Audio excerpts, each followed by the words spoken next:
Welcome to this year's Family Violence Memorial Vigil. My name is Chelsea Tobin and I'm the CEO of Safe Steps Family Violence Resource Centre. I'd like to begin by acknowledging the traditional custodians of the lands of which we are meeting today and pay my respects to elders past and present. We are here tonight to honour those who have been killed by family violence. We're here to remember them, to stand with them, and cherish those who they love. We understand some of the content tonight will be distressing. Please take care and reach out if you need to.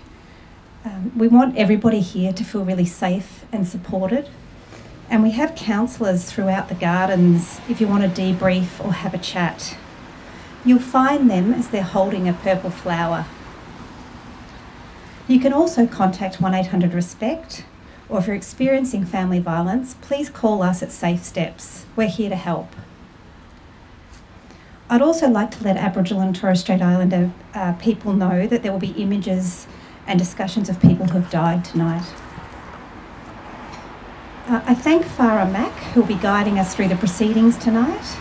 And I'd like to now welcome Chanel Chandler, who will call us to ceremony, Auntie Joy, who is welcoming us to country, and to Craig, who is performing the smoking ceremony.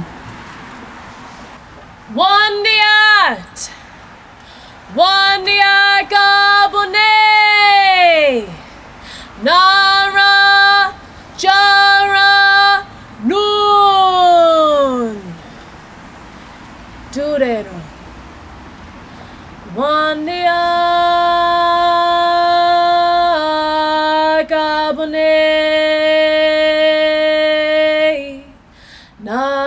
Narajaranun, Narajaranun, Narajaranun, Wandia Gabone,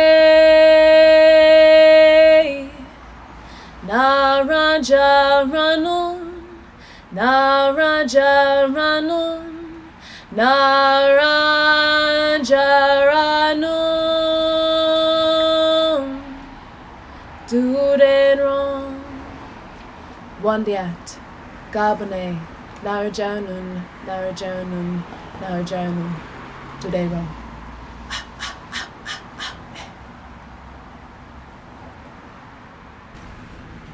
My beautiful granddaughter has just done the call to ceremony, calling all our ancestors to join us this evening and be united in our healing.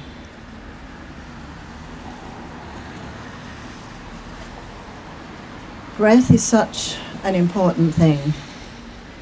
And one moment we're here, and the next moment we've left on another journey. That journey, we hope tonight with the balm bearing performed by my son, will help that healing of that journey that we all will take in some form or some afterlife. And it's also about you, the family, the friends, your community that stay behind to nurture others. And so through the blessing of the natural minerals of this earth, the beautiful ochre, each time is a passing. It's a passing going somewhere. The hurt, the pain, the memories, but the beauty of that life that's been shared, short time, long time. However, it's memories that we have to keep. And for us tonight as First Nations people, it's important for us to remember how many of our people have walked that journey for thousands of years. and that we're here tonight to also continue that journey with those who have lost their loved ones, but also to say to you that we have survived, and that survival is for you and yours. I want to thank particularly the organisers of tonight for making this vigil possible. And I was just having a little conversation earlier about how fortunate it is to have a permanent space. And of course I was looking directly at the Van Bearing, the smoking, and how wonderful it is to have your own ceremony at any time that you please. And that's the essence of what our culture is about. Ceremony belongs to the oldest living continuous culture in the world, and we're here to share with you. And we want to share it through our family connection of father, grandfather, great-grandfather, great cousins, great nieces, and each and every one of our community that may be with us this evening. And to each and every one of you, we acknowledge you, your culture and your belonging. And we ask you to join us in ceremony tonight. We've got a young man called Finn who's wanting to help. And I think he's out there with the branches of leaves. Finn, if you could pass those branches, I can't see. Yep. If you could just pass those branches to no one in particular, anyone that you want to give to will be fine. And then that person that passes that branch on to you, would you take a leaf and then pass it on to the next person? Thanks, Finn.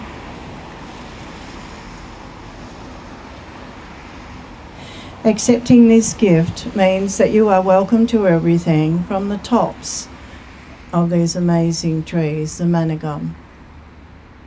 It's our belonging and something that we've been given to share with you. And also, joining together tonight is about our continuing to care for country like our ancestors have done for thousands of years.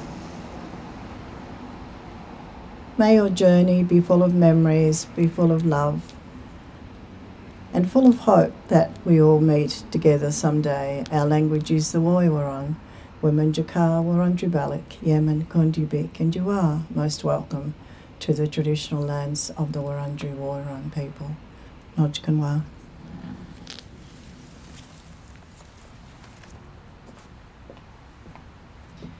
Thank you, Chanel, Auntie Joy and Craig, for a truly beautiful, heartwarming and captivating welcome to country and ceremony. I would like to begin by acknowledging the traditional custodians of the land on which we gather tonight, here on Wurundjeri country and other lands across Victoria and Australia. I would also like to acknowledge that we share this Family Violence Memorial Garden with the Forced Adoption Memorial Taken Not Given, which you will see in the centre. My name is Farah Mack. I'm the founder of the Self-Worth Movement, a survivor advocate for safe steps, and a passionate activist for the prevention and ending of domestic and family violence. Through my own lived experience of domestic violence, I escaped an abusive relationship, fleeing to protect my children and I to start a new life free from violence. It breaks my heart to see the statistics and facts relating to the ongoing impact of domestic and family violence in our state and in our country. Today and every day, I stand in solidarity with each of you as we continue to fight the good fight to put an end to this national tragedy. Family and domestic violence affects all people from all walks of life and takes on many forms that are not always physical. Tonight, and always, my thoughts and prayers are with the families and friends of people who have lost a loved one at the hands of someone who should have loved them. I see you, I hear you. Your voice matters. Your story matters. You matter. We know that the broad breadth of impact from the ongoing effects of domestic and family violence affects us all. Mothers, fathers, sisters, brothers, grandparents, cousins, friends, co-workers, and the broader community as a whole. Collectively, we can support one another to turn our pain into purpose, trauma and tragedy into triumph by standing together, united, to be the change and see the change we all hope for, want, need, and deserve. I feel deeply honoured to be your host tonight and to join with you all in this beautiful garden for an evening of reflection and remembrance. Thank you all so much for making time to reflect and remember. Thank you for keeping your spark ignited within and for rising above adversity. Your presence here tonight is profoundly powerful and will help to create a ripple effect to bring change and to make a positive impact, lifting the veil of silence that surrounds domestic and family violence, and shifting mindsets, outlooks, outdated stereotypes and belief systems. As we were arriving here this evening, you would have heard the beautiful music played across the gardens. This operatic piece is called Distance Lullaby. Written by Linda Kuvaris, Distance Lullaby tells the story of a woman impacted by a violent relationship. Performed by internationally renowned concert pianist Cody Green and mezzo-soprano Linda Barkin, here with us tonight, Distance Lullaby also showcases the real importance of art in storytelling, even those we wish we did not have to tell. I would like to acknowledge the Minister for Prevention of Family Violence, Roz Spence, and the Shadow Minister for Prevention of Family Violence, Cindy McLeish, who are both in attendance with us this evening, along with Greens leader Samantha Ratnam and other members of the Victorian Government. Around Melbourne tonight and in regions across Victoria and Australia, buildings and landmarks are lighting up in shades of purple, illuminated in the memory of lives taken by family and domestic violence. We love, honour and remember them. Through the purpling of Victoria, together we raise awareness of the long-term consequences and effects of domestic and family violence. Together, we are choosing to be a part of the solution to ensure that future generations are educated and armed with prevention tools and to put an end to domestic and family violence for good. Right here, right now, we say no. Not now, not ever. And tonight, we gather to light candles, to remember the too many lives lost in this national tragedy, this national crisis. As we prepare to hear from families and friends in honour of their loved ones who have fallen victim to domestic violence, we invite before us Johnny to light the beautifully hand-poured La Monique candle. La Monique candles were created in honour of Monique Dennehy, and it is my privilege to stand with Johnny tonight and share some words with you on behalf of Monique's family as Monique's light shines before us. Monique, do you want to stand?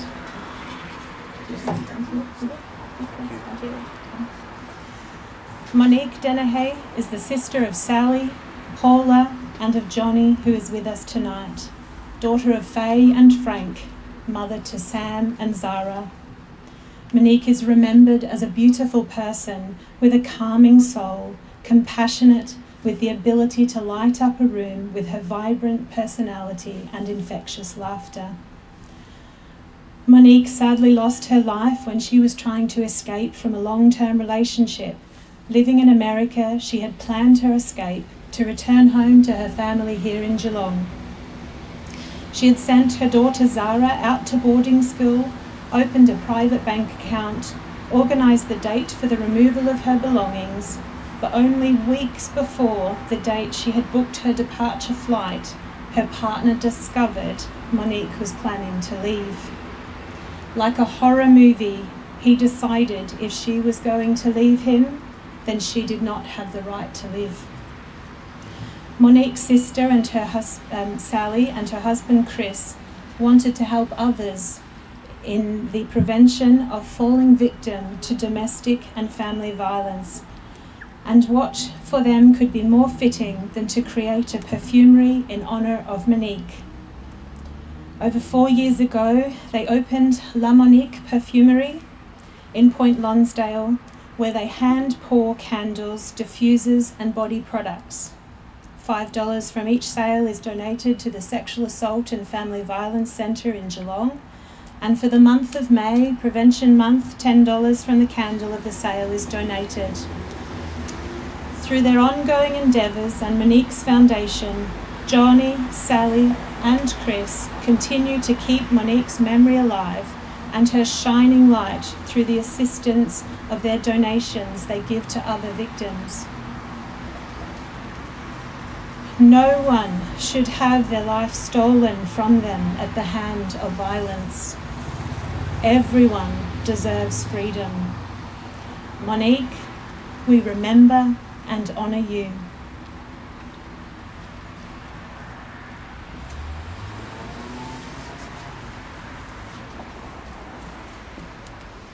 Thank you so much, Kim, Johnny and Sally.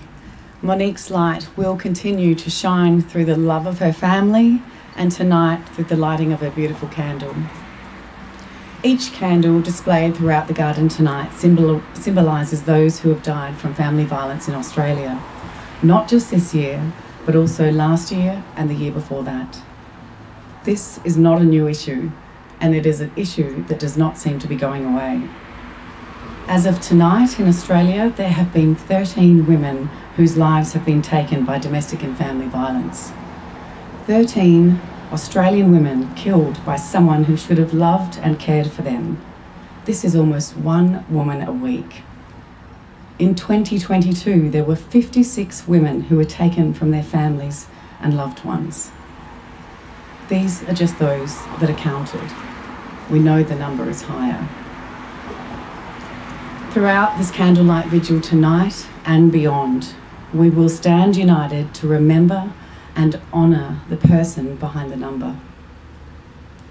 To all of the family and friends who have lost a loved one, may your loved one's beautiful light continue to shine bright within you. Know that you are never alone and that there is always support available to help you through the most difficult days. Your loved ones will never ever be forgotten, and we will not and cannot stop advocating until we put an end to this crisis and the violence stops. We will now hear from more people who have had lived experience of family violence and those who have had someone taken through family violence to share their stories and thoughts. I would also encourage anyone who would like to share their own message to do so on the memorial wall located at the back with the fairy lights, or online with the hashtag #LightACandle2023, or by dedicating a virtual candle via the Safe Steps website. I would now like to welcome our courageous speakers, Renee, Boyd, Bianca and Katie, to share their thoughts and memories.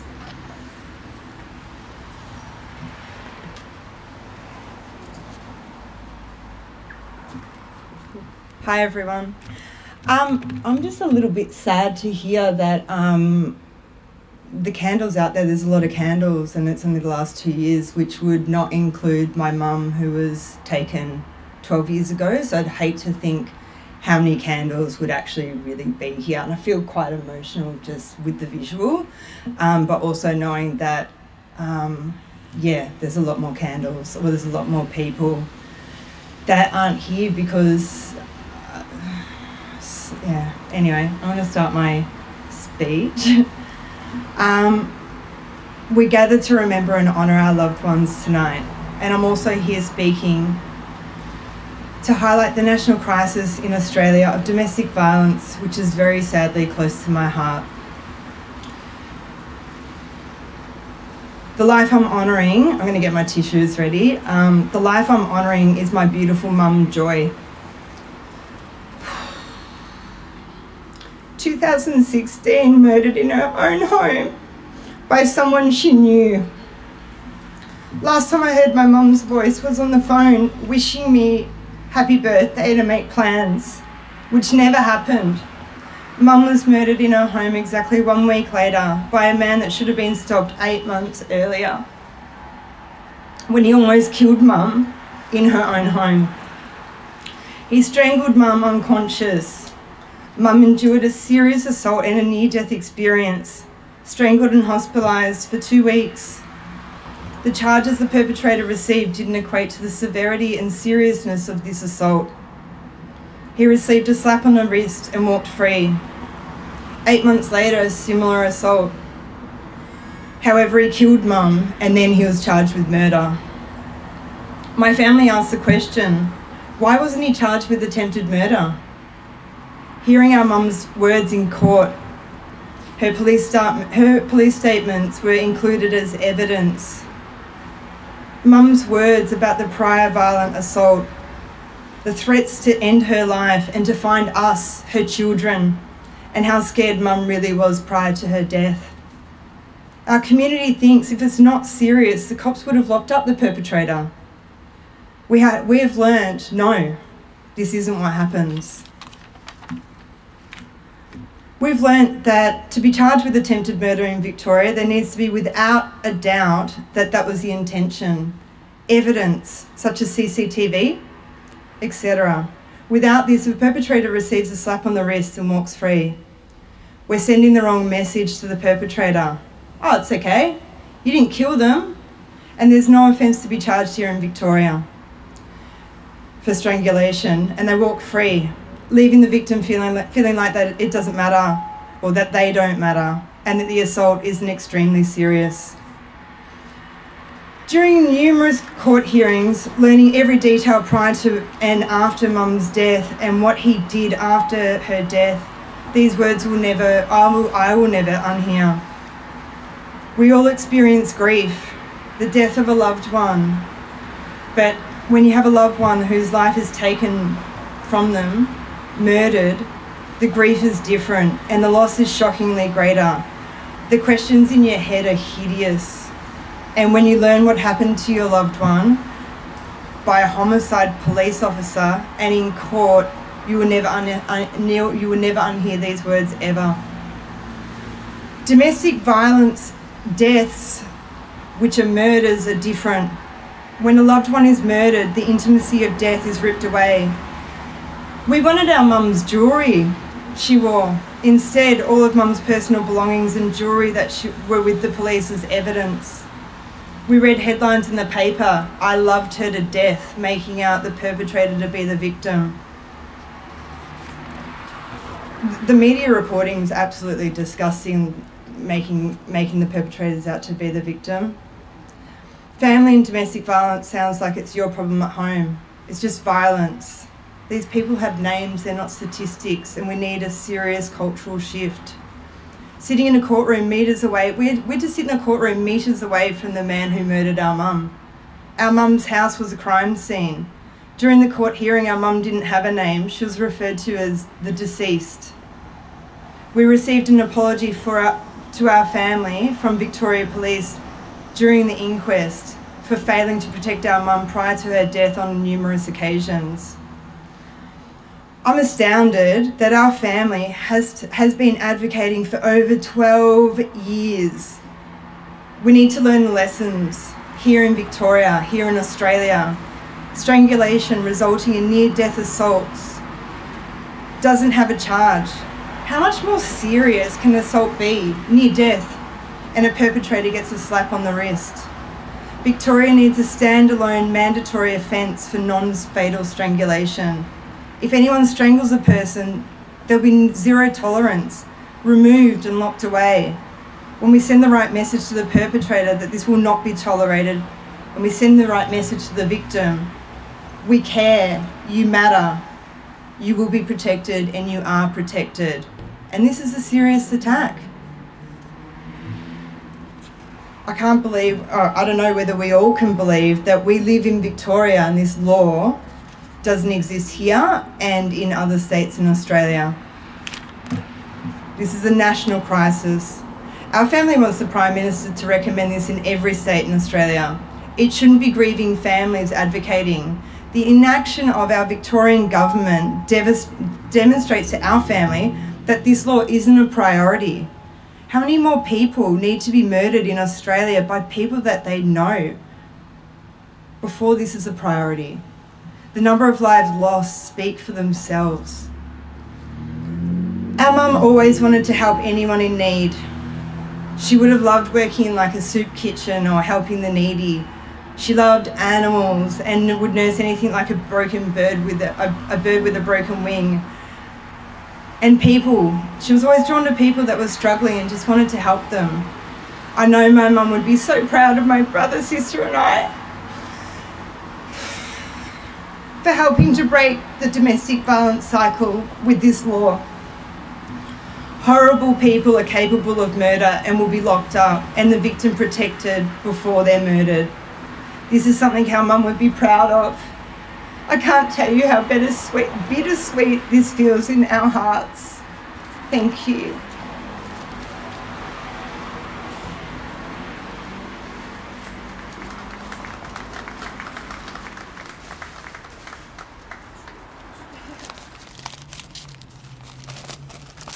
Good evening. Katie Haley, we remember you. We remember a mother, a sister, a granddaughter, and our daughter. We grieve for you every day. We miss you. We miss your cheeky, dimpled smile, your loud entrances, your unique descriptions of the world. We miss your love for your children and your family. You were not sick. You didn't suffer an accident. One person decided your fate. You were brutally taken from us by a weak, gutless coward. Katie, I'm sorry I didn't know the signs. I failed to teach you the red flags of coercive control. I was meant to protect you, but so was he. Not all men are violent, but most men don't call out violence. Most men don't even consider it an issue. Why are so many men dismissive and defensive when the topic of domestic violence and violence against women are brought up? Why do so many men feel such a sense of entitlement? Why do they feel the need for such controlling behaviours? Don't enable these behaviours. Don't enable these people. Coercive control is real. It is relentless and it can be very dangerous because it can lead to murder. Not all men are violent, but any man can be in my situation. Tonight is testament to that. I advocate in the hope of change, so no one has to endure the senseless loss that my family has suffered. There are no winners. Katie got a death sentence. The murderer, a prison sentence, and Katie's children and the rest of the family, we got the life sentence. Not all men are violent, but all men can make a difference. Protect our women and children. Support their calls for help. Sit down with your daughters and sons. Explain respectful relationships, how they deserve to be treated, and how to treat others. They are our future. Tonight, we honour all those taken by domestic and family violence. We remember them not as statistics, but as real people that are loved and missed. Thank you.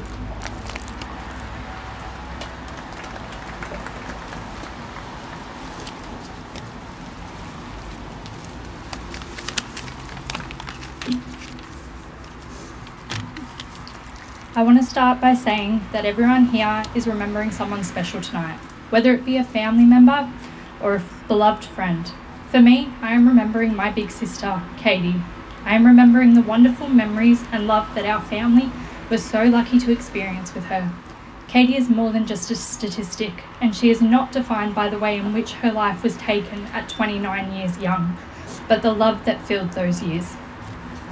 Katie was someone who appeared petite and shy. If you didn't know her, you would not expect this loud and larger-than-life personality to radiate from her, but that was Katie. She was strong and determined with everything in her life, and you most definitely knew when she was around. Katie and I especially bonded during our later years. We became co-workers and went from being just sisters to being close friends.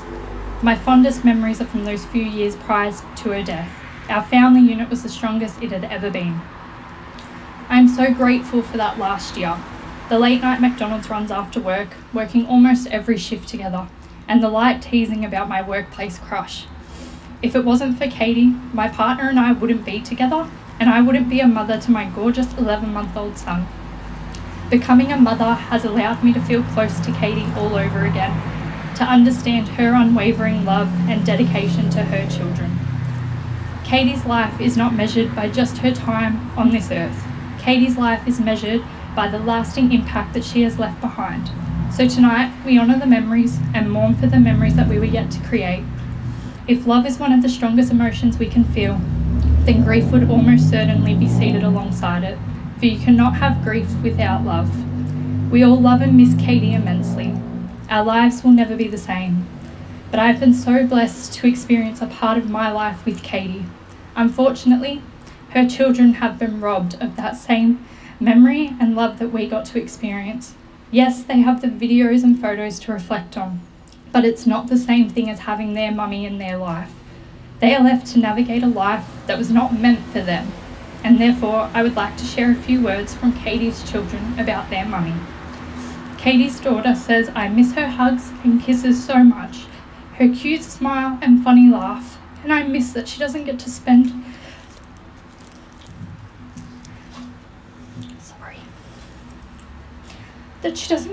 my birthday with me or see me go to school.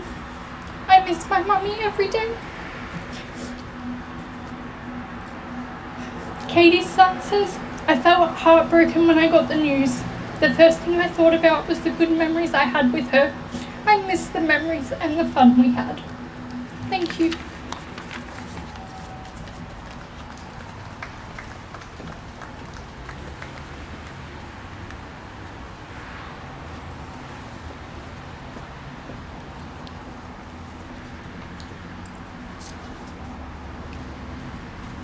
Women who have died by family violence are with us tonight in our hearts and minds.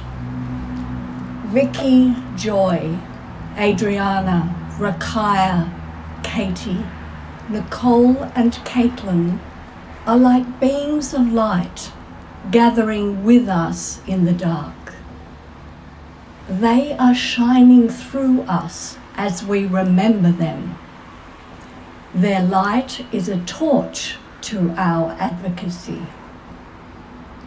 I have been a survivor advocate with Safe Steps for 7 years.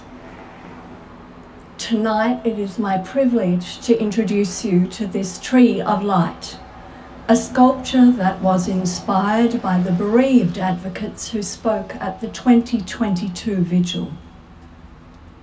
As these advocates stood together in the dark, I saw them light up while describing the uniqueness of their loved ones, the horror of their deaths, and our quest to make Australia safer for all women and girls.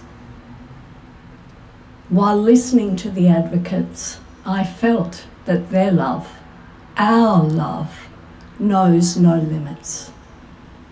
It is a love which never dies, never dims, and shines perpetually. It is a love we are compelled to share. Because we knew these women, we are called to be beacons of light ourselves, shining light in dark areas.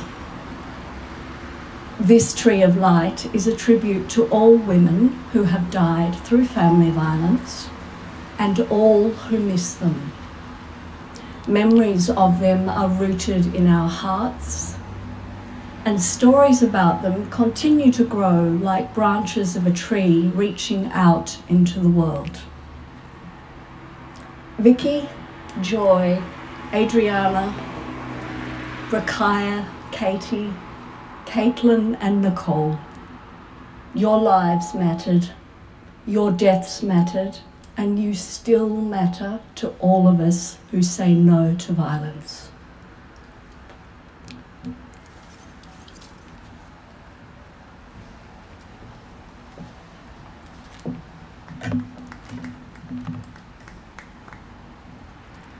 Thank you all so very much for sharing with us, for being the voice for those who have lost theirs, and for ensuring that your loved ones are never forgotten.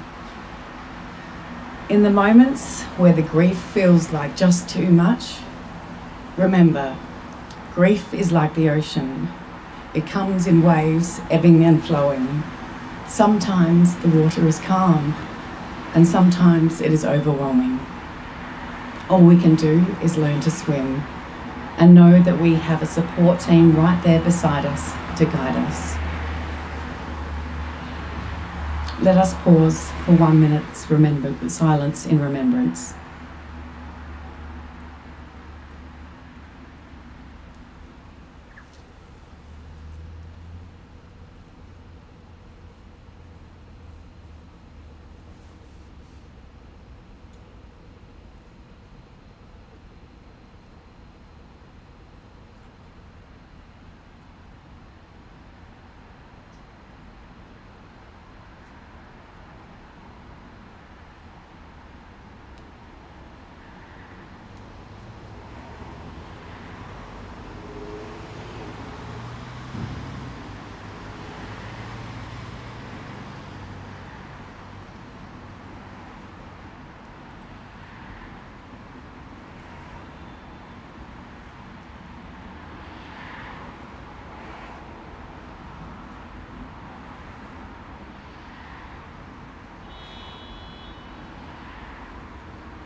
As the lyrics in Distance Lullaby tell us, you needn't be afraid of the dark, or of lightning or thunderstorms.